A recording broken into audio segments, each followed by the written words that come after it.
Satu hari Nabi Muhammad ketemu Dajjal lagi tidur di kebun korma. Siapa itu? Kata Umar bin Khattab. Dajjal. Nabi itu tidur di goa karena dipaksa nyembah rajanya mengaku Tuhan. Mereka melarikan diri. Tidur di goa. Tidur 300 tahun Masehi atau ditambah 309 tahun Hijriah. Tidur nggak makan, nggak minum. Siapa yang ngasih makan? Allah. Lewat apa? Lewat udara. Bernapas, dari situ Allah kirim makanan. Dari situ Allah kirim minuman. Rabbul Alamin, Tuhan semesta alam yang maha berkasa, maha mengatur alam semesta. Bayangin itu. Dan itu terjadi lagi nanti. Umat Islam di akhir zaman akan jumpa dengan Dajjal. Dajjal ini sakti lah pula. Batu dia pegang jadi emas. Manusia minta harta kecil sama dia, apa aja mau dikasih. Semua makanan dia kuasai, minuman dia kuasai. Hari pertama Dajjal turun di Iran, di kota Isfahan. Hari pertama, ini hadis Bukhari. Hari pertama Dajjal turun di Isfahan di Iran. Jadi orang ini mendukung Dajjal ini. Ya, orang-orang Syiah ini mendukung Dajjal. Di situ turunnya Dajjal. Hari pertama dia turun 70.000 ulama sesat ikut Dajjal. Hari pertama Dajjal turun 70.000 ulama sesat ikut Dajjal. Dajjal gak lama, cuma 40 hari. Kan lama-lama, cuma 40 hari. Ketemu Nabi Isa, dipancung lehernya, mati. Cuma Nabi Isa yang bisa membunuh dia. Nabi Isa sekarang di langit ke-6 akan turun. Ada 41 hadis sahih mendukung itu. Tidak ada yang bisa membunuh Dajjal kecuali Nabi Isa. Satu hari Nabi Muhammad ketemu Dajjal lagi tidur di kebun korma. Kata Nabi, dia tunjuk orang tidur kayak Ibnu Sayyad, kata sahabat, model-modelnya. Siapa itu? Kata Umar bin Khattab. Dajjal. Cabut Nabi pedang. Apa dicabut Umar bin Khattab pedang? Biar aku pancung. Gak bisa, kata Nabi. Yang bisa bunuh dia Ibnu Maryam, anaknya Siti Maryam alaihis. Gak bisa. Nanti Nabi Isa datang pancung bunuh. 40 hari itu kata Nabi penderitaan atas umat Islam yang sangat pada puncak. Sebab makanan dipegang Dajjal semua, minuman pegang Dajjal. Siapa mau makan, mau minum harus menyembah Dajjal. Satu orang anak muda yang beriman jumpa Dajjal. Kata Dajjal, aku Tuhan. Anak muda ini bilang, aku Tuhan. Apa yang kamu minta aku beri. Mana ada Tuhan matanya ceme. Dajjal kan matanya buta tuh. Mana ada Tuhan matanya ceme. Dipancung sama Dajjal, mati anak muda ini. Udah mati dihidupkan sama Dajjal. Nah, kamu tadi mati udah saya pancung, sekarang saya hidupkan. Percaya nggak kamu? Saya Tuhan. Ketawa anak muda nih. Makin yakin aku kau bukan Tuhan. Kau Dajjal. Dipancung sekali lagi, nggak mati lagi. Tapi makanan diambil Dajjal, minuman diambil Dajjal. Sehingga kata Nabi pada saat itu istri dan anak-anakmu ikat. Karena nanti kalau anakmu kelaparan berapa hari nggak makan nggak minum, dia akan jerit-jerit nangis-nangis. Istrimu nggak tega, pasti istrimu akan pergi jumpa Dajjal minta makan demi anaknya. Waduh, kalau terjadi itu saya terpaksa ikat istri saya itu.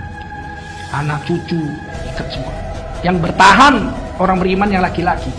Perempuan nggak tega lihat anaknya kelojotan kelaparan gitu, dia akan tumpah Dajjal. Nah, makanya istri, anak, cucu ikat. Hanya 40 hari. Apa yang terjadi? Orang-orang beriman pergi ke gunung-gunung, ke goa-goa, menghindar dari Dajjal. Mereka hanya makan zikir. Subhanallah, walhamdulillah, wala ilaha illallah, wallahu akbar, wala haula wala quwata illa billahil aliyil azim. Allah beri makan lewat napas. Sebagaimana Allah beri makan Sahibul Kahfi 300 tahun lewat napas. Saya tercenung ketika Dajjal turun satu hari pertama 70.000 ulama sesat. Gak heran ya. Karena baru-baru ini ada bencong ceramah aja, ribuan orang seneng ketawa. Aduh mah, sama bencong aja kalah apalagi sama Dajjal. Hah? Sama bencong aja dia bisa lupa dengan agamanya bahwa bencong itu dilaknat Allah. Lupa. Apalagi sama Dajjal dikasih duit, kasih emas. Kita ini kalau mau selamat dari Dajjal, mungkin kita nggak jumpa lah Dajjal mungkin. Wallah, siapa yang tahu? Saya nggak yakin juga jumpa Dajjal. Masih panjang. Imam Mahdi aja belum turun. Masalahnya andai kata jumpa, selamat nggak kita? 3 hari nggak makan, 3 hari nggak minum, tahan. Orang yang biasa berkorban untuk agama, tahan. Dihina karena agama, dicaci karena agama, dipukul karena agama, dipenjara karena agama, oh dia tahan. Yang nggak tahan tuh orang yang biasa menjual agama, dapat jabatan gara-gara agama, dapat duit gara-gara agama, dipuji gara-gara agama, disanjung-sanjung gara-gara jual agama. Giliran orang-orang yang soleh dicaci maki, dicurigai akan memberontak, radikal. Giliran bencong-bencong dikasih tempat. Awas, saya ingatkan aja.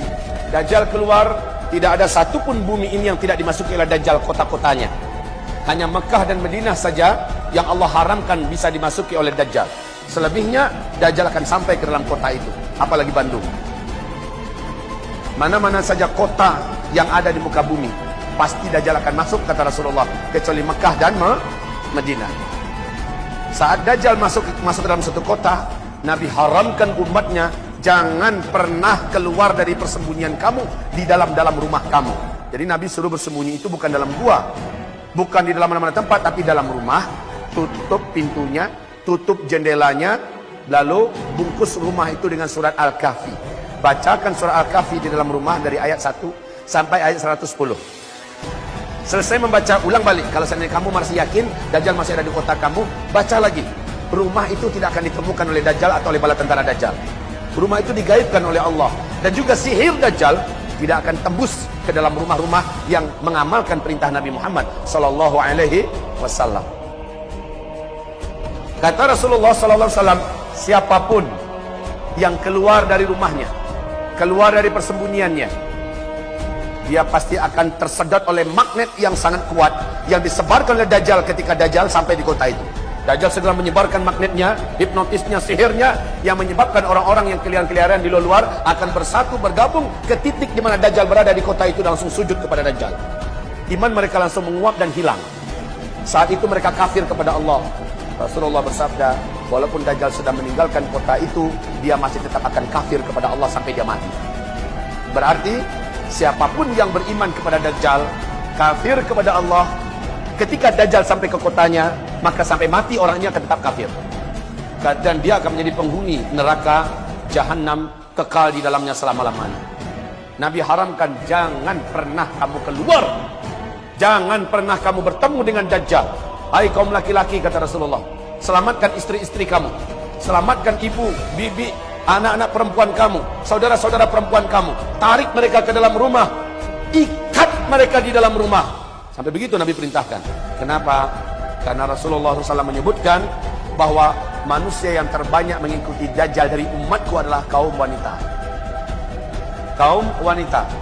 Limada. Kenapa? Karena saat itu kaum wanita paling rapuh keadaannya, baik secara fisik, apalagi secara iman. Ini ada beberapa tahun berturut-turut sejak Dukhan sampai Dajjal, paling lama 3 tahun, orang-orang pada bergelimpangan kelaparan di muka bumi. Dajjal datang, menurunkan hujan dari langit, menghidupkan hewan-hewan yang mati, orang-orang yang ada di kuburan dihidupkannya semua. Kekuatan Dajjal ini sampai-sampai kata Rasulullah, seluruh setan satu muka bumi dari bangsa jin ikut dengan Dajjal, tunduk pada Dajjal. Lah kalau setan saja ikut sama Dajjal, bisa bayangkan nggak bagaimana dengan manusia? Kekuatan apa yang dimiliki oleh Dajjal yang menjadikan setan-setan satu bumi tunduk kepada Dajjal, ikut Dajjal dan siap melayani Dajjal? Kekuatan apa yang dimiliki? Satu-satunya manusia yang pernah diberi oleh Allah izin memiliki kemampuan itu adalah Nabi Sulaiman. Dan itu karena terpaksa setan jinnya. Sementara dengan Dajjal karena sukarela. Dajjal kita sudah sadari kemunculannya sampai kepada tingkat mutawatir, lafzan wa ma'nan, ijma', kemunculannya pasti terjadi.